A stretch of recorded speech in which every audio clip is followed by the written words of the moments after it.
Hello everyone. तो कैसे हैं आप सभी लोग। और ये जो हमारा आज का वीडियो होने वाला है ये सिलेक्शन पोस्ट के एग्ज़ाम को लेकर के है, जिसका ना तो मैंने कट ऑफ वीडियो बनाया हुआ है, ना तो मैंने प्रीवियस ईयर डाटा पर कुछ यहाँ पर आपको बताया हुआ है। ये कोई भी डिस्टर्बिंग वीडियो नहीं है, बस आप ये समझिए कि आपके जो एग्ज़ाम शुरू हुए थे 2024 के, जिसकी मैं बात करूं तो 2024 के एसएससी के जो एग्ज़ाम हुए थे उन सभी एग्ज़ामों में सबसे पहले होने वाला एग्ज़ाम है। हालांकि आपका जीडी का ज़रूर एग्ज़ाम हुआ था, लेकिन जीडी के एग्ज़ाम का आपका जो फॉर्म फिलअप था वो 2023 का रहा हुआ था। यानी कि सिलेक्शन पोस्ट की मैं बात करूं तो ये पहला एग्ज़ाम है जिनके फॉर्म आपके एसएससी के 2024 में ही भरे गए और उनका एग्ज़ाम भी हुआ। तो इसमें सबसे पहले तो हमारा सिलेक्शन पोस्ट हुआ, दूसरा जो है हमारा सीपीओ हुआ और तीसरा जो है हमारा सीएचएसएल का एग्ज़ाम रहा हुआ था। तो यहाँ पर हम क्या बात करने वाले हैं, पहला तो ये है कि इसका रिजल्ट जो है आपका कब तक आ सकता है। दूसरा जो है इसका जो लास्ट ईयर था यानी कि एक्सआई वाला आपका जो आपका फेस 11 का रिजल्ट जो है कब आया हुआ था। इसके बाद फेस जो 10 हमारा 2022 में हुआ था उसका एग्ज़ाम से कितने दिन बाद रिजल्ट आया हुआ था।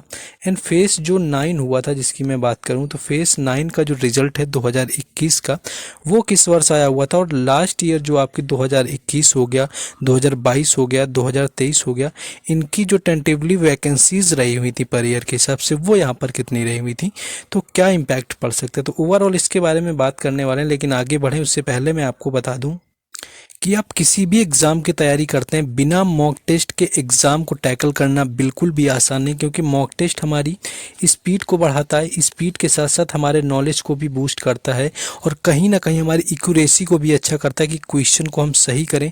मान लीजिए आपने 150 किया और उसमें आपके 50 गलत निकल जाए तो क्या फ़ायदा है ऐसी एक्यूरेसी का। तो इन सारी चीज़ों पर मॉक टेस्ट हमारा काम करता है, जो कि मॉक टेस्ट सबसे बेहतर होता है। टेस्ट बुक का जिसका यहाँ पर सेल चल रहा है रेस टू सिलेक्शन सेल, जिसमें कि अगर आप मेरा कूपन कोड राज10 यूज करेंगे तो आपको 12% का डिस्काउंट मिल करके ये 527 में यानी कि 527 रुपये में पूरे एक साल के लिए मिल जाएगा। यानी किसी भी एग्ज़ाम की आप प्रिपरेशन करते हैं, कोई भी एग्ज़ाम हो आपका उसकी प्रिपरेशन करते हैं तो उसकी जो प्रिपरेशन है सारे मॉक टेस्ट इसके अंदर मिल जाएंगे। एसएससी, रेलवे, बैंकिंग, जीडी, कोई भी एग्ज़ाम हो। मान लीजिए आपकी तैयारी कर रहे हैं सीजीएल की, सीजीएल 2024 की तैयारी कर रहे हैं, तो मैं आपको बता दूं सीजीएल 2024 में आप जब देखेंगे तो यहाँ पर आपको क्या क्या मिलने वाला है। मान लीजिए आपके लेटेस्ट कंप्लीट आपके 4 अगस्त से आपके 2024 में जो बेस्ट आपके सारे मॉक टेस्ट हैं वो मिल जाएंगे। 9 आपको इसमें फ्री टेस्ट भी मिलेंगे, आप चाहेंगे तो फ्री टेस्ट भी जा करके देख सकते हैं डेमो के तौर पर। जिसके यूजर की मैं बात करूँ तो देखिए 1143 यूजर अभी इसके जुड़े हुए हैं करंट में आपकी, ये आप देख सकते हैं यहाँ पर। और इसके साथ साथ कुल आपके 997 यानी कि 997 कुल आपके टेस्ट इसके अंदर मिलने वाले हैं केवल सीजीएल के। यानी टायर 1 एंड टायर 2 में दोनों की बात करूं तो 4 मिशन सीजीएल, 66 करंट अफेयर के, 14 आपके स्टैटिक जीके के, और इसके साथ साथ आपके 913 अलग टेस्ट मिलेंगे जिसमें कि फुल टेस्ट होंगे, आपके सेक्शनल टेस्ट होंगे, सब्जेक्ट वाइज टेस्ट होंगे, यानी टेस्ट ही टेस्ट आपको मिलेंगे। ये मैंने केवल आपको सीजीएल का बताया, किसी भी एग्जाम के लिए जाएंगे इसी तरह का आपको पैटर्न मिलेगा। तो परचेज करने का जो लिंक है वो मैंने आपको डिस्क्रिप्शन में दे दिया है, मेरा कूपन कोड राज10 है। डिस्क्रिप्शन के अलावा आपको कमेंट बॉक्स में भी सारे लिंक मिल जाएंगे, तो जाइए देखिए और परचेज करिए और एक साल तक के लिए अपनी तैयारी के लिए मॉक टेस्ट इकट्ठे करिए और लगातार मॉक टेस्ट देते रहिए। अब आ जाते हैं अपने टॉपिक के ऊपर। चलिए क्वेश्चन हमारा जो था यहाँ पर जिसके बारे में बात करें तो यहाँ पर जो टॉपिक हमारा रहा हुआ था ये था कि हमारा जो सिलेक्शन पोस्ट 2023 था इसका रिजल्ट कब आया हुआ था, और इसको हम लोग जानते हैं सिलेक्शन पोस्ट 11 के नाम से। यानी कि अभी जो करंट में हमारा हुआ है वो 12 हुआ है, लेकिन ये जो सिलेक्शन पोस्ट था हमारा सिलेक्शन पोस्ट 11 हुआ था।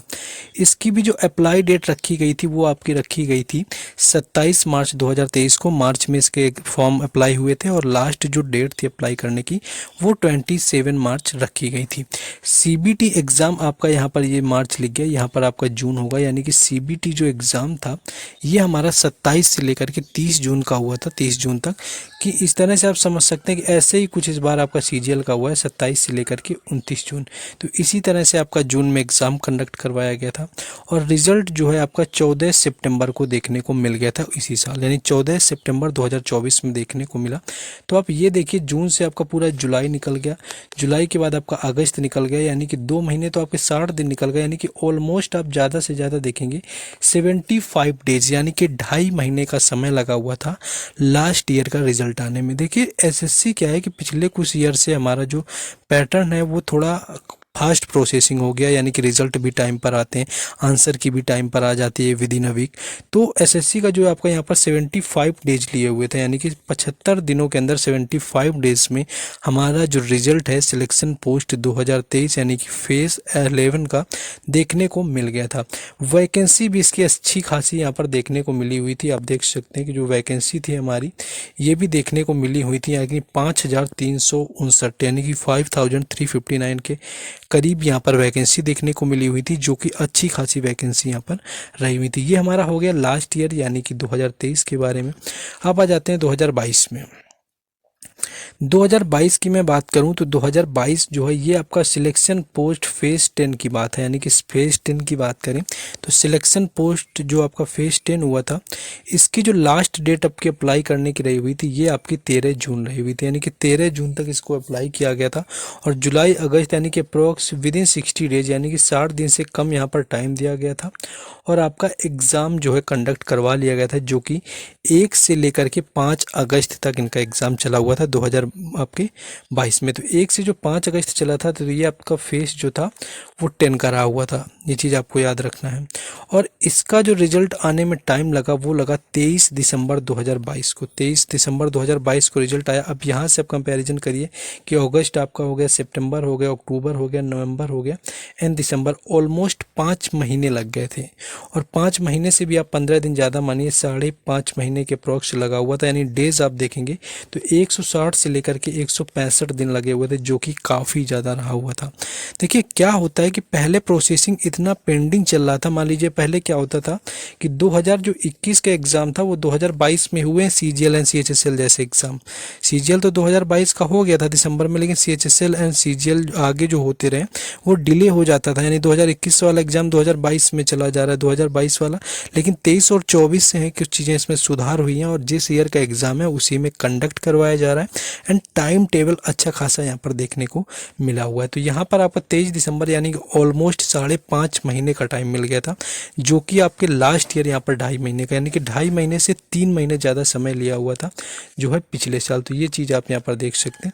और वैकेंसी इसमें थोड़ी सी रही हुई थी कम, यानी कि 2065 वैकेंसी थी, जो ऑलमोस्ट हमारी इसी साल के बराबर है। इस बार भी कुछ इसी तरह की वैकेंसी देखने को मिली हुई है। तो ये हमारा था 2022 का एग्ज़ाम, यानी कि 2022 में इतनी वैकेंसी देखने को मिली हुई थी।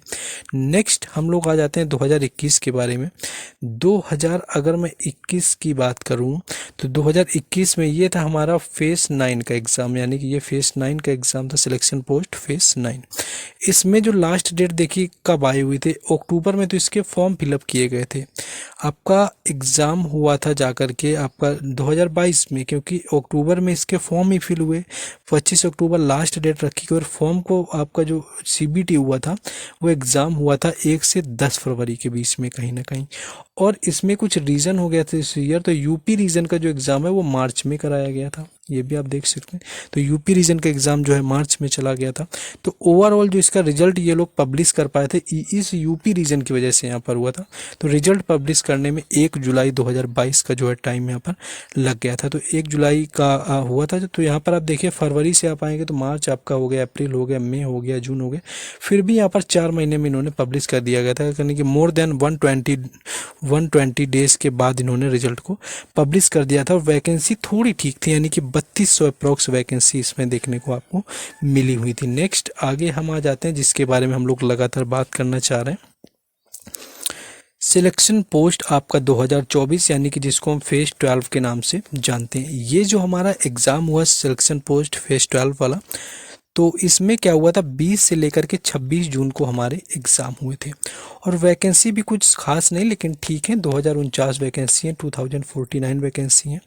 और 2024 का जो रिज़ल्ट हमारा रहा हुआ था यहाँ पर सिलेक्शन पोस्ट का, तो ये आपका कब आ सकता है, तो यहाँ पर 2 महीने तो आपको मिनिमम ही लेके चल रहे हैं, यानी कि जून से आपको जुलाई पूरा हो जाएगा एंड अगस्त पूरा हो जाएगा। तो पूरे चांस होंगे कि आपका सितंबर में रिजल्ट आएगा, 10 से 15 सितंबर में रिजल्ट आपका आएगा। इससे पहले नहीं आना है, क्योंकि देखिए इसमें क्या है कि कहीं ना कहीं रिजल्ट लेट आने का रीज़न ये भी होता है कि नंबर ऑफ कैंडिडेट ज़्यादा होते हैं एग्ज़ाम देने वाले। इसके जस्ट बाद सीपीओ का एग्ज़ाम हुआ है, लेकिन उसका रिजल्ट इससे पहले आ सकता है, क्योंकि उसमें क्या है फिजिकल भी कराया जाना है, फिजिकल भी होगा और वहाँ पर जो स्टूडेंट देने वाले हैं वो अप्रोक्स 3 लाख या 3.5 लाख के करीब ही हैं सीपीओ में स्टूडेंट। तो उनका रिजल्ट आ सकता है पहले, क्योंकि वहाँ पर उनका फिजिकल भी होगा, नंबर ऑफ स्टूडेंट्स भी कम है, लेकिन सिलेक्शन पोस्ट में थोड़ा टाइम लगेगा, यानी कि 10 से 15 सितंबर आप मान के चलिए। और सीपीओ का हो सकता है कि इसी मंथ आपका अभी रिजल्ट दे दिया जाए। तो ये एक्सपेक्टेशन है कि जब तक आपका रिजल्ट आ सकता है। बाकी आपको टेक्स्ट बुक जो परचेज करने का लिंक है वो मैंने डिस्क्रिप्शन एंड कमेंट बॉक्स में पिन कर दिया है। मेरा कूपन कोड राज10 है, जाइए और परचेज करिए। और बाकी आपसे मुलाकात होगी नेक्स्ट वीडियो में। हर अपडेट के लिए टेलीग्राम चैनल और व्हाट्सएप ग्रुप का लिंक जो है मैंने डिस्क्रिप्शन में दे दिया है। मिलता है नेक्स्ट वीडियो में। जय हिंद।